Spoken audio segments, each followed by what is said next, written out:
In this episode, a big snake gets loose. I saw Daniel's anaconda. A dramatic injury is caused in the throes of passion. No. And a guy called Chris Neal reminds so many women why they prefer to stay single. She doesn't like my physical looks. What is? Do you love reality TV breakdowns? Oh, perfect, because that's what I do. You want the trash, I got it all for you. Let's rehash the MAFS together. A sassy hole that only speaks the truth. Nobody gaslights you better. Hello, I'm Wilko, this is Rehashed, and I'm the team leader here, and my job is to deliver as much trash, mess and drama as I can with just a touch of sass. Just a little sprinkle, the tiniest little bit. There'll be quite a lot. We're watching Married at First Sight Australia, and if you're new here, go and start from the beginning, okay? Because there's a lot of episodes and they're a lot of fun. And then come back. Checking in with our most recent TV Married Love Lab rats, Gia and Scott have had a cuddle, but they are waiting to go all the way together. We also find out that they are off to Townsville. Oh my goodness, we've really cut the honeymoon budget this year, haven't we? So far we've had Mudgee, we've had Bulla, and Townsville. Over with Mel and Luke from last episode, they have slept in separate rooms because Mel is obviously still fuming about the rings that he forgot and the gum chewing. The gum chewing I get. The rings, they're just not on him. Going on my honeymoon, yay! I really hope I'm going somewhere warm, or we're going somewhere warm. Yeah, this is a relationship show, babe, where you go, he goes. Anyone else getting the feeling that Mel is maybe here for exposure and a free holiday? Little does she know that that holiday will mostly be somewhere domestic. We do not have the international bougie this year. I don't think there's going to be an option of separate beds on the honeymoon, which is okay because we can just pillow it up. I mean, are you that repulsed by him that we need to build a pillow wall? What have we missed? Is this guy really that bad? Louth Island, South Australia. Oh man, that's so going to be so cold. Serves you right for being such a stuck in the mud, Mel. Checking in with the other honeymooners, Booty and the big fish are having fun in the white stuff. Oh, did my mouth make the weirdest noise then?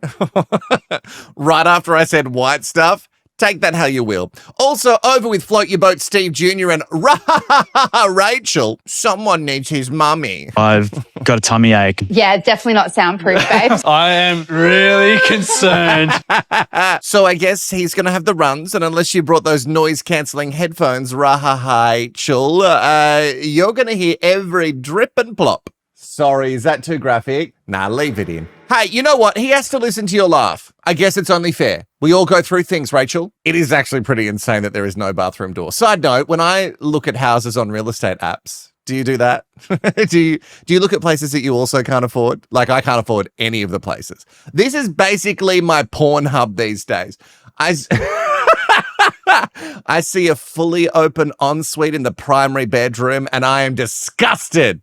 Give me a door. You want $2 million for this house, but the bathroom doesn't have a door. We're all human and we make sounds. Well, immediately put that on a shirt. We're all human and we all make sounds. Okay, while Stephen Jr. has the shits, let's move on to more weddings. I know, we have to. Don't worry, there'll be some more honeymoon disasters at the end of this.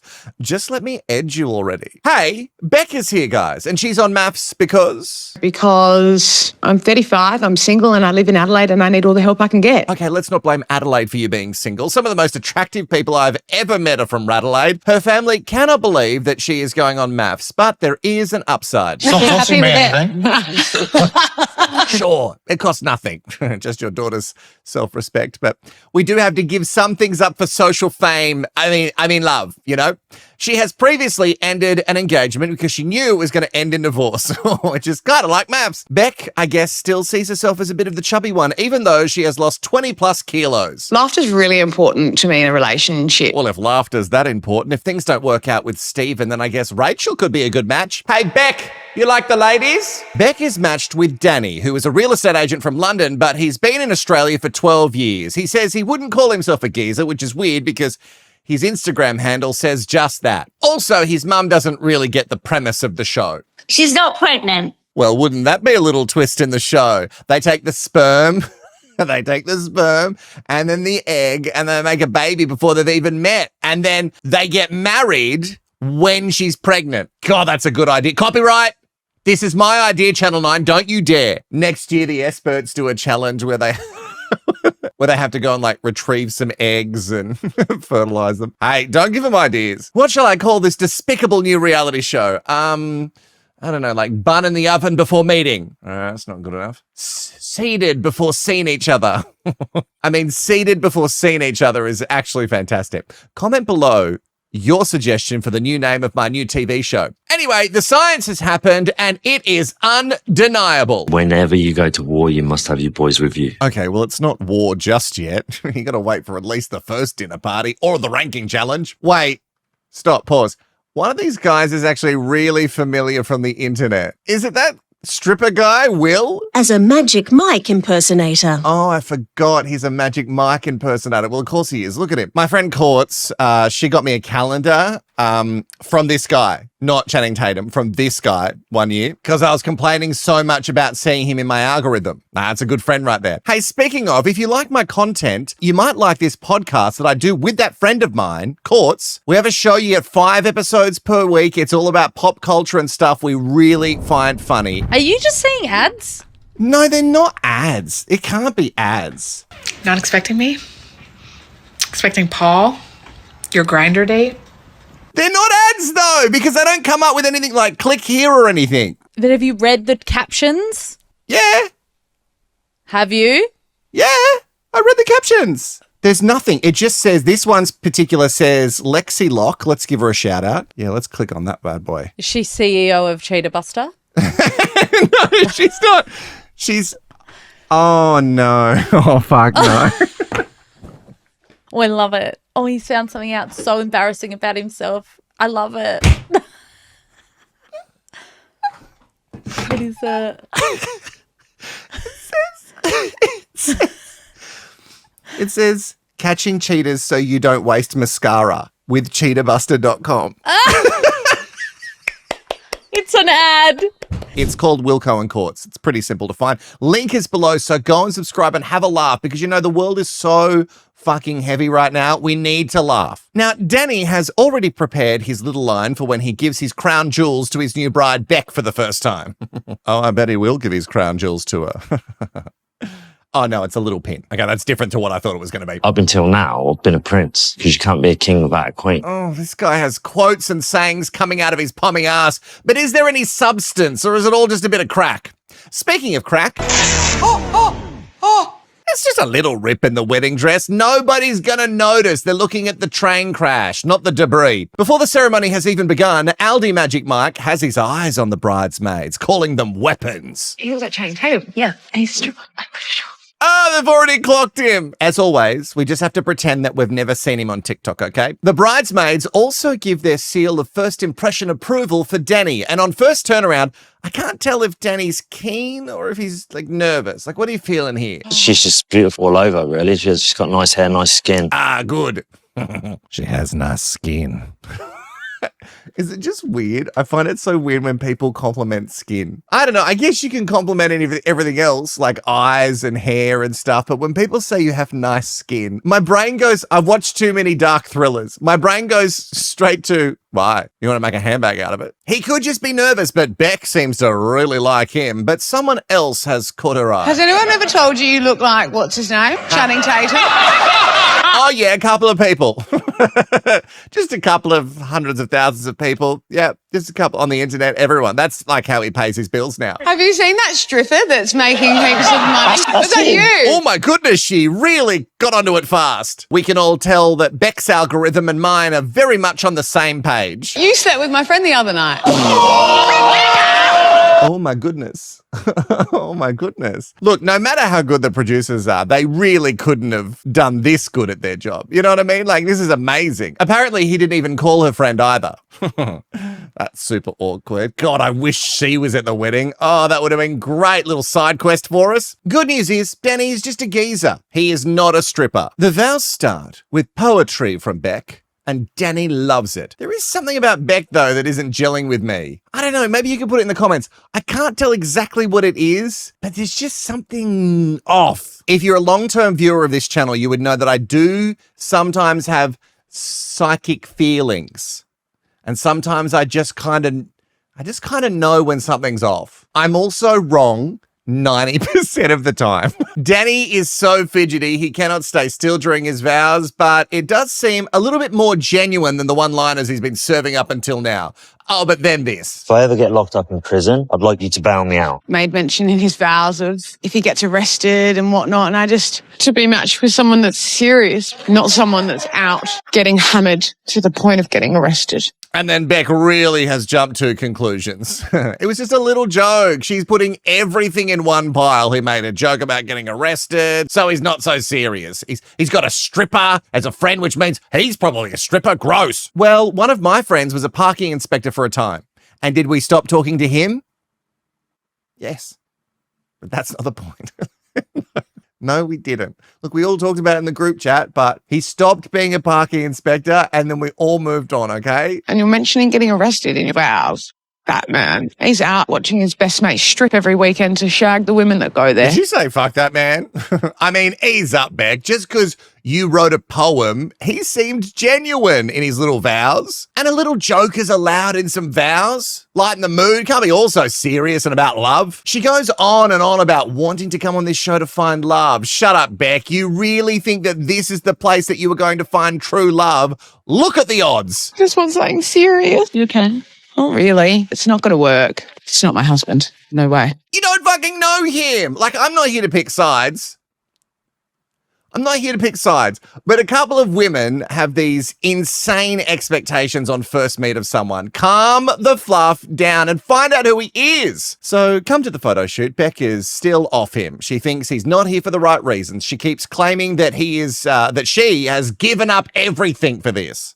What? What have you given up for this? You're on a show for a couple of months. Shush. I love dogs, yeah. I've got a cat. Put a cat. She's a rescue, okay? Oh. So everyone... Hey, Beck, this actually says a lot about you. Dry reaching because he rescued a cat. That is his pet. Don't do that. Like, I don't love cats, and it's mostly because I'm allergic to them. But if someone didn't like my dogs and they did things like that around Ari or Charlie or about them, I would be instantly done. It's almost like Beck has never been out in the real world making light conversation before. I go, what's this, because you're English?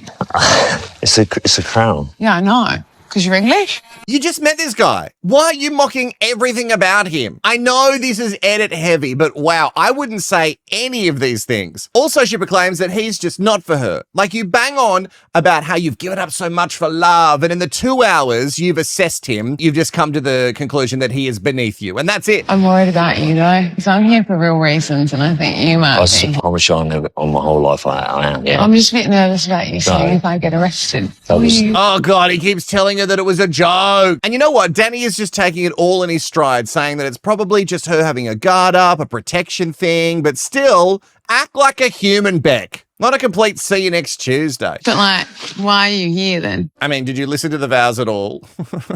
You're like, how long have you been here in Australia?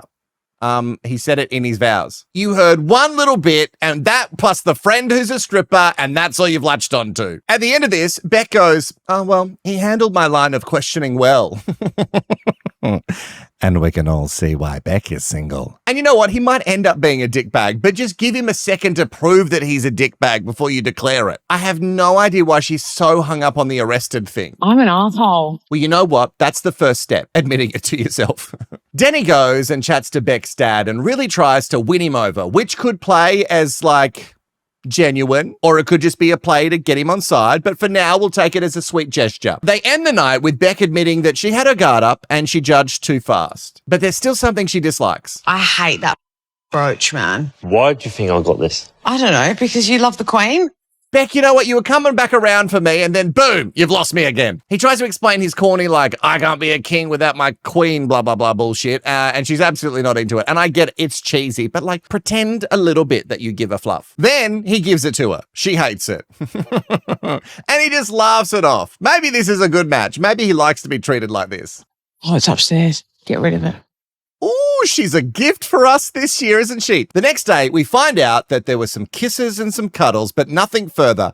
Although, Beck has done some research. He's packing.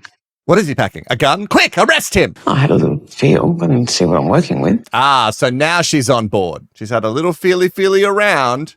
She's found the eggplant, and now she wants it. Unfortunately, Beck, he can't fuck manners into you, so here we are. They are off to Fiji, so they got a bigger part of the small budget. Alyssa and David will be so pissed once they find out. When they do land in Fiji, the romance hits another level. I saw Daniel's Danaconda, and it did not disappoint. Good shag. It was a sensational night. Very pleased.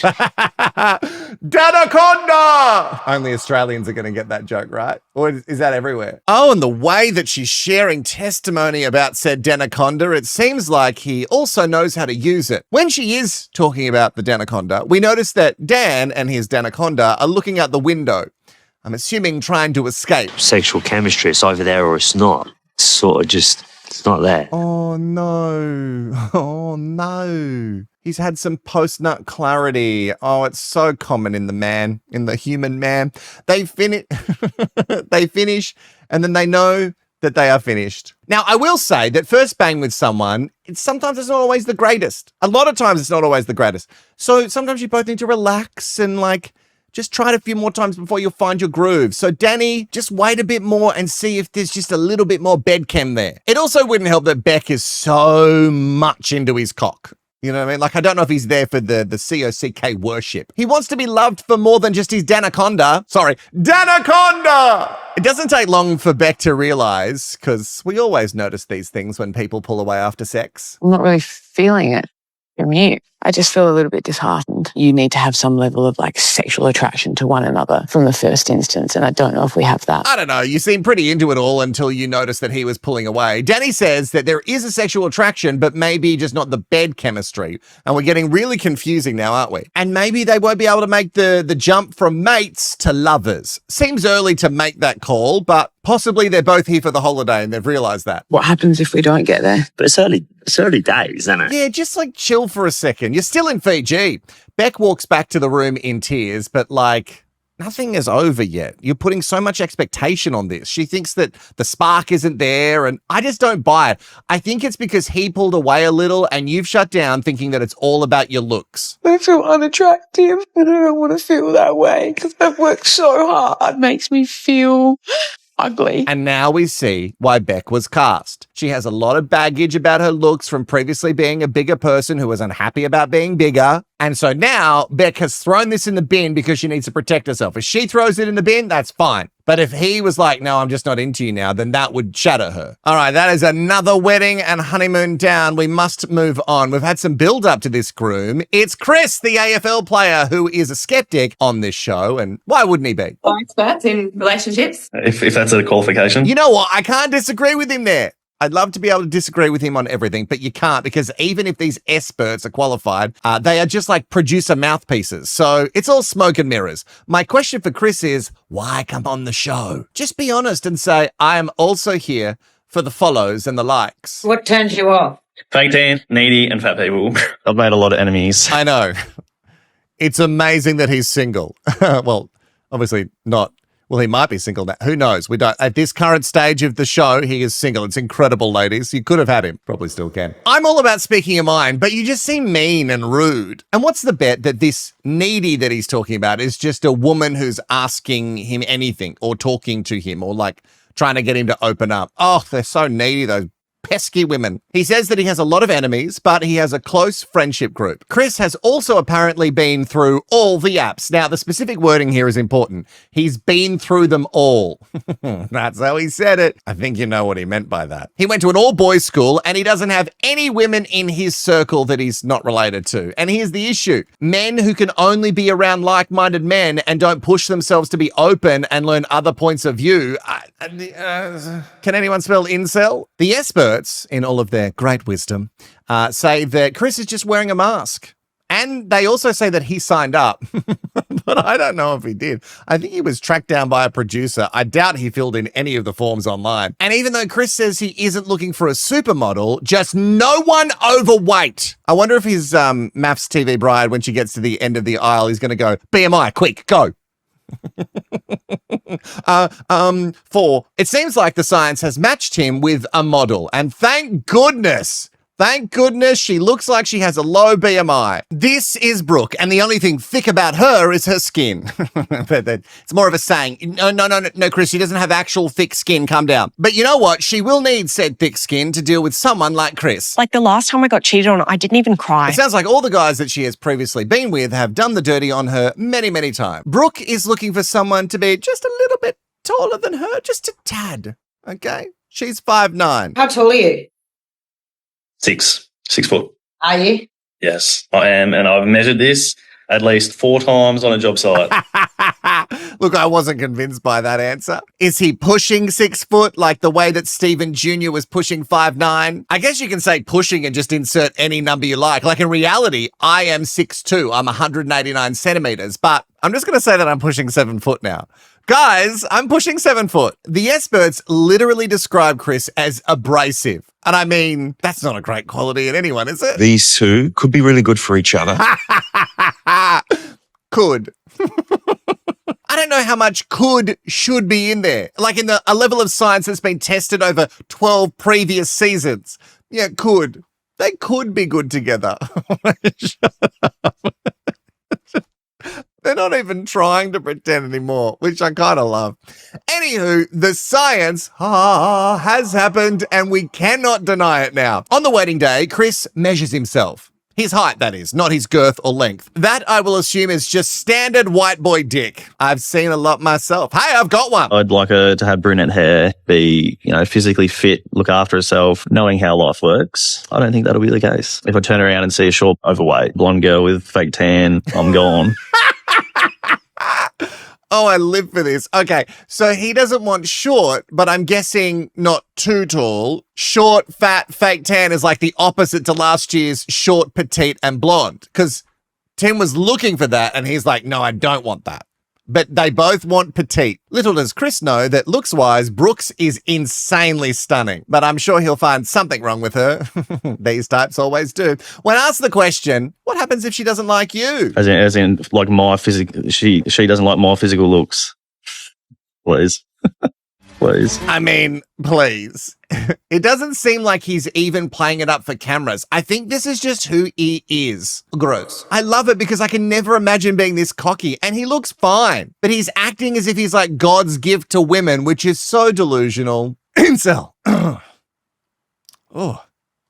Little cough's coming on. Chris walks to the altar talking about how doubtful he is because of how bad the odds are, but still he's gonna try. Are we still doing this while it's raining? It's pissing down. Yes, self-proclaimed pretty boy. TV productions wait for nobody. Even one of Brooke's bridesmaids says that rain on your wedding day is actually good luck, and I do believe that that's true, but that's for an actual wedding, not a MAFS TV wedding.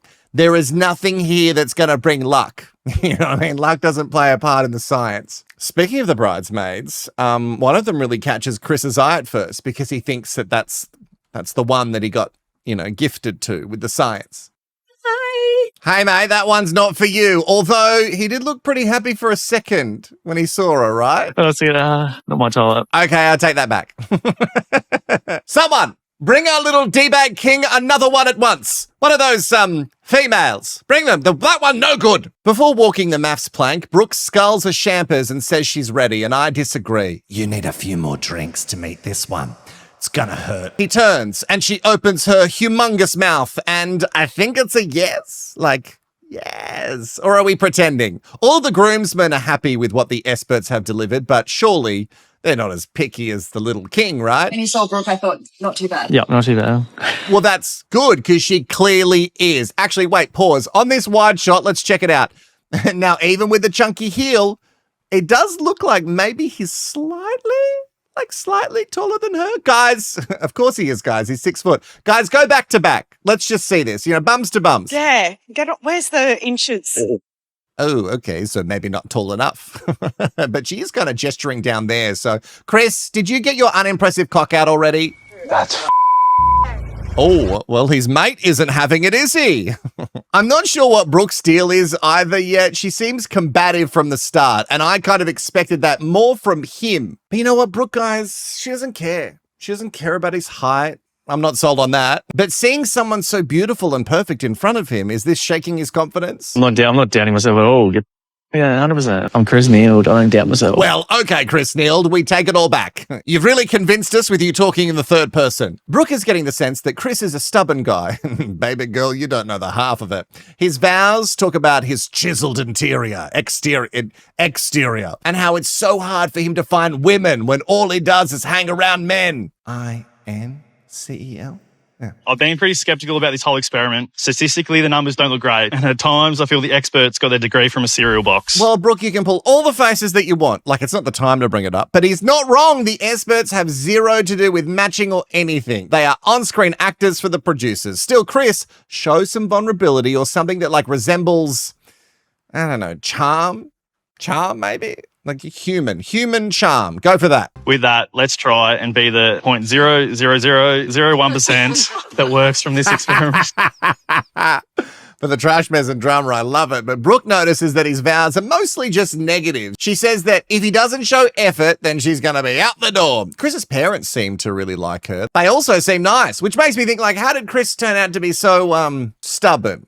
That's the word. Hey, Chris, though, he says that he thinks it might work, but he's not putting all of his eggs in one basket just yet. But that's literally what marriage is anyway. We don't have time to explain it to you. Now, let's seal the deal with a hug. Oh, and then awkwardly follow it up with a kiss on the cheek. I am also icked by Chris's friends, BT Dubs. Normally with a clear villain edit, the friends are more grounded and you're like, okay, well, that makes them seem like more of a human, but these friends also in the bin. Taking the piss, right? Committed enough to get married. Do you think you're just giving me the little pack? I think so. Yeah, that was a bit strange. Well, he didn't give her any reason to kiss him, like not one. If this was a meet in a nightclub, you wouldn't kiss him after that rant that he called vows. Now, he knows when he's on camera and being recorded, so he says he doesn't care about not being kissed at that stage, but when he thinks the cameras are down, but they're never, ever down, this is what he says. Like, what's the point? Like, at least kiss me on wedding stand. I don't care. Give her a reason to kiss you, not one glimmer of charm or allure. He also says that he's not going to be hanging around for 2 months to get his first kiss. Chris, I don't know if you know, but no one has to kiss you if they don't want to. Like, I'm sure she's kissed that many people. Ah, yes. Shame her a little. Oh, I'm sure she has kissed that many people. What's one more frog to add to the list? Now, no matter how many kisses she gives you, I don't think you're turning into a prince anytime soon. Some work for it. I hate working for it. Oh, and of course you hate having to put in effort. It just started. Okay, so stick with me here.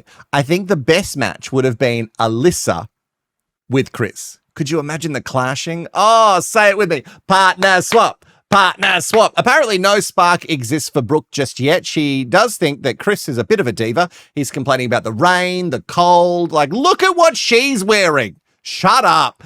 The model life has trained her well. She is numb to all of this. And if you don't want to be here right now, stay at home and freaking eat chips. And you know what, Brooke?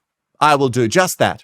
With Chris's parents, though, it does actually help him. It makes him seem a little bit softer when they sit down and have a chat, which is really, really good. He needs this. They claim that he has a lot of bravado, but underneath it all, there's a heart. And Chris and Brooke kind of first connect over cleanliness. I'm here to crack the nut. Well, this is going to be a pretty tough nut to crack, but crack away, my darling. She is coming around. She finds out that he hasn't cheated before, and the more and more they chat, the more they connect. What? Is that how it happens in dating? The more you sort of hang around someone, the more you get to know them and you realize everything that you judged on first look was probably not right. That's crazy. Although sometimes it is bang on. Experts 1, Chris 0. I'm not saying expert 1's Chris 0. I'm not saying that. I love that he won't concede yet. Good, Chris. Give them nothing. And even with a clink, clink, clink for them to kiss, he still cops it just on the cheek. Damn it. He'll have to do some more work. On their wedding night, he sleeps on the couch and again, Mr. Chris Neald says he's fine with that. Hey, you know what? At least she's nice to you. That's actually a pretty big win on this show. So they're off to the Hunter Valley, which is stunning. Don't get me wrong, I love the Hunter Valley. But still, it's very bougie of MAFS this year. When they get there, Chris thinks that things are going good, that he might have to apologize to people for how much he didn't believe in the experiment. But hold off on that apology text. Just a second, Chris Neald. We have a long way to go. I love the humour. That looks like a female. Or no, there's balls on that. Well, she knows what balls look like. Watch out, Chris, if she's cheated on again. She knows where to cut.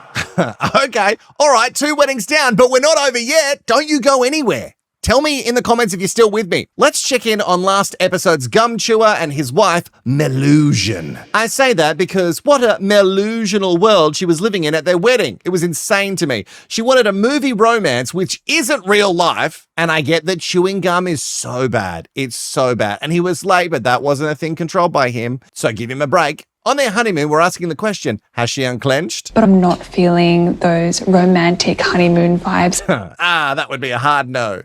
Cheer up. Like, can he really be that bad? Just try and be friends with him. Like, if there's no spark or whatever, you try for a little bit, there's no spark or whatever, at least you can say, hey, we're friends, we got through it. And like most of my friends, he's cracking bad jokes. At the moment, I'm not feeling like I'm the princess in the fairy tale. Oh, again with this shit. What world are you living in? People blame so many things for the declining birth rate. This is the issue. You're living in a Melusion, honey. Where's that boat? You need to get on it so you can go back to the island so I can sleep in a king bed by myself. Oh, yeah, really connection building there. Working hard. Working hard at this relationship, I see. And he hasn't been, as far as we've seen in the edit, he hasn't been a dick to you at all. Now, with the whole king bed situation, he wants to rock off for it. That's not a euphemism. Oh, way! You don't know how to rock off? I do. Is that not a Canberra thing? Well, you do have to check, but imagine if scissor, paper, rock wasn't a thing that made it to Canberra. Canberra is a weird kind of like Bermuda Triangle of a place. Some things exist there that exist nowhere else, and some things never make it to Canberra. It is odd, but I'm pretty sure they know what rock, paper, scissors is. On rock or on shoot? Scissors, paper, rock, shoot? What? On shoot or on rock? Scissors, paper, rock. Or you do it like that? No, we'll do you on. Can we just do scissors, paper, rock, please? Oh my God, I love all of this. And instead of finding it funny, Melusion seems to be really put out by it. Have some fun, for fuck's sake. Scissors, paper. Scissors, paper, rock. So get your Hey, pillow. be nice. Get your pillow. And that's really telling. He has to say to her, be nice, which says to me that she hasn't been nice a lot, which is so odd because when I worked with her, she seemed super friendly. But this show is really showing a firm pole up her ass at all times. Rock, paper, scissors, shoot. I've never heard of, Luke. I don't know what that is. I don't know what the shoot is. And the wrist thing that Melusion was rocking is insane to me. What? It's a clenched fist. Let me know in the comments if we are doing it wrong. Oh, we could do it together. Oh my God, we're going to do it together right now. And you can let me know if we win or who wins. Okay, ready? God, I hope you picked rock. Nah, you're all going to lie to me and say that you beat me. Anyway, Chris says that it's kind of cold. And do they even have another blanket for him to sleep on the couch? It's fine. If we don't have a spare blanket, we've got a spare towel. So do you really even need a blanket? She has to be joking.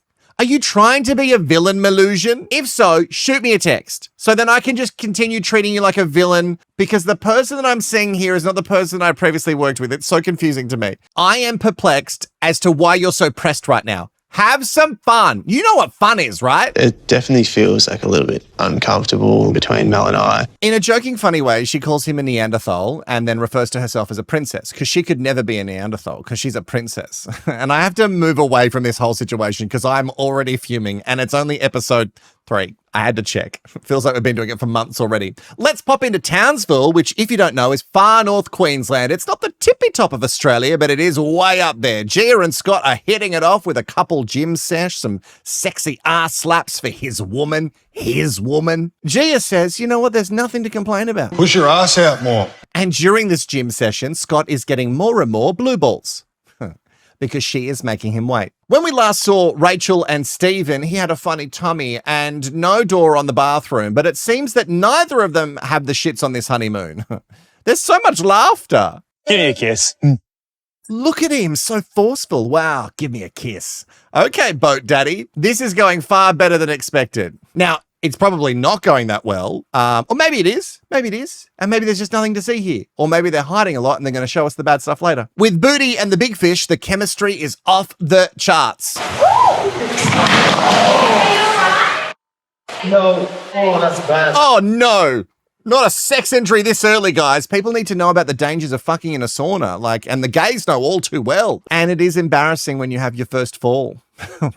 I had my first one last year. Reminds you that you're getting old. But good news is he is TV married to a nurse, remember? I slipped, couldn't catch my footing and landed on my left knee. She's going to be with me through thick and thin. We're in it together, you know? And she's always wanted to play nurse for her daddy. Sorry, I'm sorry. Okay, guys, it sucks, and surely that's painful. But he cut his knee. I think he's going to pull through this. I think he'll live. Like, they're looking at each other. Like, look at this. They're looking at each other as if he just got a cancer diagnosis. And with that, I have given you all of my thoughts, apart from the ones that I'll edit out later because maybe they're too far. All of my thoughts are with you for episode 3 of MAFS AU for Unlucky Season 13. My question is, did you and I go all the way? Did you like my Willaconda?